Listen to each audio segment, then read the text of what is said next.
और पीएम नरेंद्र मोदी की लोकप्रियता कुछ इस कदर बढ़ रही है कि इसी महीने भारत आने वाले हैं एलन मस्क, जो कि टेस्ला और सोशल मीडिया एक्स के सीईओ। देखिए 1 मिनट में पूरी खबर। अमेरिकी इलेक्ट्रिक कार निर्माता टेस्ला के सीईओ एलन मस्क इस महीने के अंत में प्रधानमंत्री नरेंद्र मोदी से मिलने के लिए भारत आ रहे हैं। सूत्रों के मुताबिक भारत दौरे पर मस्क कंपनी के निवेश योजनाओं की घोषणा कर सकते हैं। पिछले साल जून में मस्क ने मोदी की अमेरिकी यात्रा के दौरान उनसे मुलाकात की थी और कहा था कि उन्होंने 2024 में भारत का दौरा करने की योजना बनाई है। साथ ही विश्वास जताया कि टेस्ला जल्द ही भारतीय बाजार में प्रवेश करेगी। उनकी आगामी भारत यात्रा सरकार द्वारा एक नई इलेक्ट्रिक वाहन नीति की घोषणा की कुछ सप्ताह बाद हो रही है, जिसके तहत देश में न्यूनतम 500 मिलियन अमेरिकी डॉलर के निवेश के साथ विनिर्माण इकाइयों स्थापित करने वाली कंपनियों को आयात शुल्क में रियायतें दी जाएंगी। इस कदम का उद्देश्य प्रमुख वैश्विक खिलाड़ियों को आकर्षित करना है। मस्क ने भारत में टेस्ला इलेक्ट्रिक वाहन उपलब्ध कराने को प्राकृतिक प्रगति बताया है। 22 अप्रैल के सप्ताह में होने वाली यात्रा के दौरान कंपनी के अन्य अधिकारियों को भी उनके साथ आने की संभावना है। Bureau report, Republic Bharat. तो बीजेपी के तमाम दिग्गज स्टार प्रचारक लगातार चुनावी मैदान में जुटे हुए हैं और गृह मंत्री अमित शाह का मध्य प्रदेश और महाराष्ट्र का दौरा होने वाला है। देखिए 1 मिनट में पूरी खबर। लोकसभा चुनाव को लेकर प्रचार का सिलसिला तेज हो चुका है। आज गृह मंत्री अमित शाह मध्य प्रदेश और महाराष्ट्र में 6 कार्यक्रमों में शामिल होंगे। दोपहर 12:30 बजे अमित शाह मध्य प्रदेश के मंडला में पहले नर्मदा पूजन कार्यक्रम में शामिल होंगे। फिर रानी दुर्गावती की प्रतिमा पर माल्यार्पण के बाद पुलिस ग्राउंड मंडला में जनसभा को संबोधित करेंगे। मंडला के बाद कटनी में अमित शाह का विजयनाथ धाम मंदिर में दर्शन का कार्यक्रम तय है। कटनी में ही शाह जनसभा को संबोधित करेंगे। मध्य प्रदेश के बाद अमित शाह महाराष्ट्र के नांदेड़ जाएंगे और शाम 5:30 बजे जनसभा को संबोधित करेंगे। वहीं बीजेपी अध्यक्ष जेपी नड्डा सिक्किम विधानसभा चुनाव के लिए संकल्प पत्र जारी करेंगे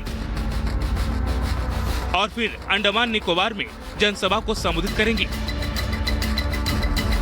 bureau report, Republic Bharat.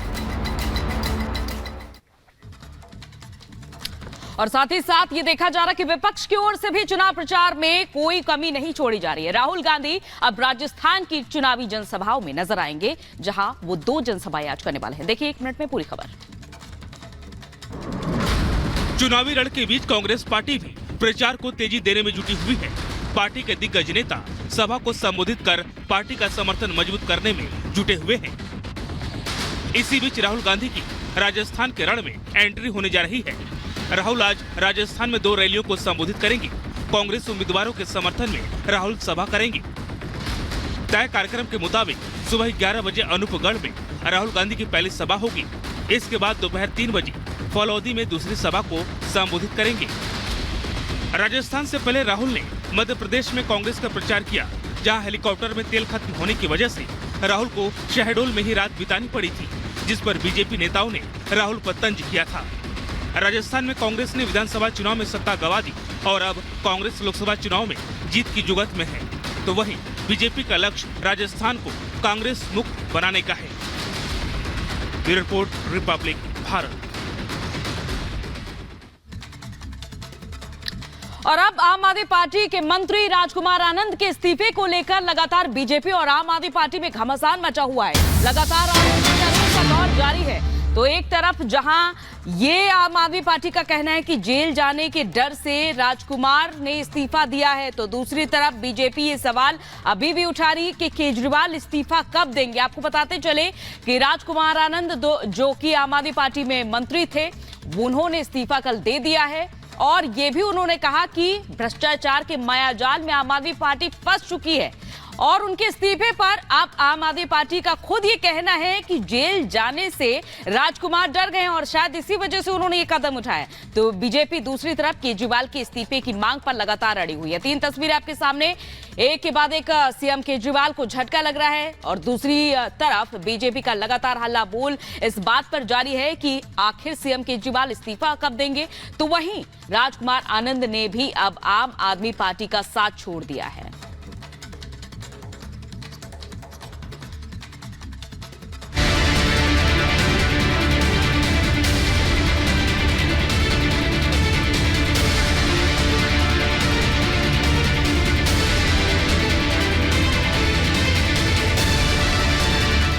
Jail में केजरीवाल, झटके पे झटका।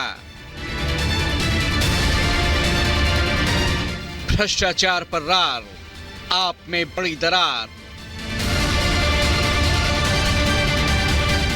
छोड़ चले आनंद, आगे किसकी बारी। बीजेपी पूछे कब इस्तीफा देंगे केजरीवाल। बुधवार को दिल्ली की सियासत में बड़ी हलचल देखने को मिली। एक तरफ जेल में बंद सीएम अरविंद केजरीवाल को कोर्ट से झटका लगा, तो वहीं दूसरी तरफ उनके मंत्री राजकुमार आनंद ने गंभीर आरोप लगाते हुए आम आदमी पार्टी से किनारा कर लिया। मैं बहुत व्यथित हूँ। राजनीति तो नहीं बदली, लेकिन राजनेता बदल गए। आम आदमी पार्टी का जन्म ही भ्रष्टाचार के खिलाफ आंदोलन से हुआ था, लेकिन आज ये पार्टी खुद भ्रष्टाचार के दलदल में फंस चुकी है। मेरे लिए मंत्री पद पर रहकर इस सरकार में काम करना असहज हो गया है। मैं अब इस पार्टी, इस सरकार और अपने मंत्री पद से इस्तीफा दे रहा हूं। वहीं दूसरी तरफ बीजेपी ने सड़कों पर केजरीवाल के इस्तीफे की मांग को लेकर जमकर प्रदर्शन किया। बीजेपी कार्यकर्ताओं के प्रदर्शन पर पुलिस को वाटर कैनन तक का इस्तेमाल करना पड़ा। अब राजकुमार आनंद के इस्तीफे ने बीजेपी को एक और मौका दे दिया दिल्ली की आप सरकार को आईना दिखाने का। केजरीवाल जेल से सरकार चलाने पर अड़े हैं, तो वहीं बीजेपी पूछ रही है कि राजकुमार आनंद का तो जमीर जाग गया, केजरीवाल कब इस्तीफा देंगे। राजकुमार आनंद जी जो विधायक और मंत्री हैं आम आदमी पार्टी के ही, जो केजरीवाल जी के सहयोगी 2010 से रहे हैं, उनकी आत्मा जाग गई है और उन्होंने भ्रष्टाचारियों का साथ छोड़ने का प्रयास करा है। केवल एक व्यक्ति है जिसका जमीर अभी तक नहीं जागा, और वो है माननीय मुख्यमंत्री अरविंद केजरीवाल जी। मंत्री ने इस्तीफा देकर आम आदमी पार्टी की भ्रष्टाचार में लिप्तता की पोल को खोल दिया। पटेल नगर से विधायक राजकुमार आनंद ने मंत्री पद और पार्टी से इस्तीफा देते हुए आम आदमी पार्टी पर भ्रष्टाचार को लेकर सवाल उठाए।